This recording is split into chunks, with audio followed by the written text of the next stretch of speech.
We were a country that believed in God, was founded upon Christian principle. And what's happened? In recent years, some upstart thinkers taking the truth and perverting it, subverting it, and distorting it, have turned it into a lie. No.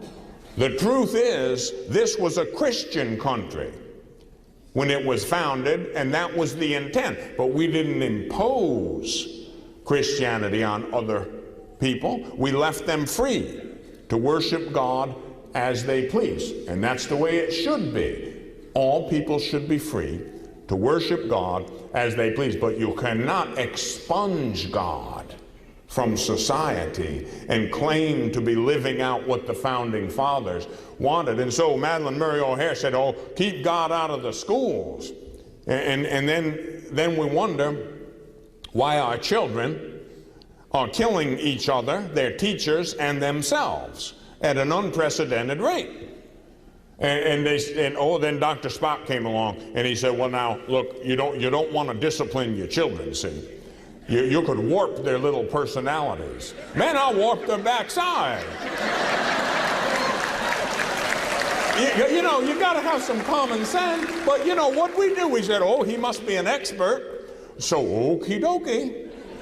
You know, we let it go. And then someone said, oh, well, you know, it's a free country. And not enough people were thinking or awake, and they got confused. It's a free country, and see, the implicit meaning they gave to freedom was being able to do whatever you want to do. In other words, under the specious pretext of freedom, they said, well, freedom of expression. You know, if you want to print Playboy or worse, or make pornography, we got to let them do it, because after all, that's freedom of expression. No, sir, that's not freedom. That's not freedom. That's license. You say, yeah, but freedom, I can do whatever I want to do. If I could do whatever I wanted to do, I'd whip out my Dirty Harry 44 Magnum and start shooting. And you say, no, you can't do that. Well, of course I can't do that. Freedom has limits, right? Freedom has limits. We can't do whatever we want to do. So that underlying premise that freedom is the ability to do whatever we want to do, that is fallacious. That is a false premise. But we bought it hook, line, and sinker. You know, say, oh, okay, yeah, freedom of expression. Go ahead, let's print pornography. Do you know what the word pornography literally means? It comes from two Greek words, pornoroi, graphia. Pornography. Pornoroi, the devil. Graphia, pictures. Literal translation of pornography, the devil's pictures. That's what it means. Y'all mess with the devil. He's a cruel master. And that can be a slavery worse than heroin. And there are people addicted to it up one side of this country and down the other. It's destroying families. It is eating away the fabric of the dignity of human beings. And we go, oh, it's legal. Oh, that's freedom. That is not freedom. That's where the battle for truth is. Right there. You've got to know where the lines are.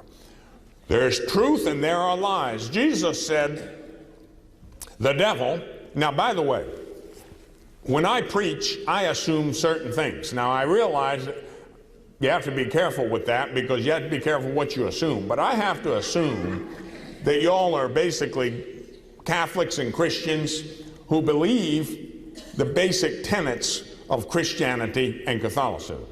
I don't have time to teach every small point as I go along. But I'll tell you what, if I gave this lecture in a large number of Catholic institutions, they'd laugh me right off this stage. Why? They don't know the faith at all. They would say, oh, the devil, yeah, right. You know, like, the devil made me do it. You know, they don't believe. No, the devil's a real being. fallen angel, perverse and perverting, and there are millions with him in his army. This is a real battle between the forces of good and the forces of evil. You know, every once in a while, some, so-called educated person will want to argue with me on this. A theologian, a priest, even a bishop. They can't win. They can't win. Don't tell me there's no devil. Don't tell me. Listen, this is basic stuff. Bishop Sheen got it right when he assessed what was happening to the church and society. He said, if God is the one who says, I am who am, then Satan is the one who says, I am who am not. If he can get you to believe he doesn't exist, imagine, if the enemy could get you to believe that he doesn't exist. If the insurgents in Iraq could somehow through propaganda get us to believe they don't exist. Why fight? There's no enemy.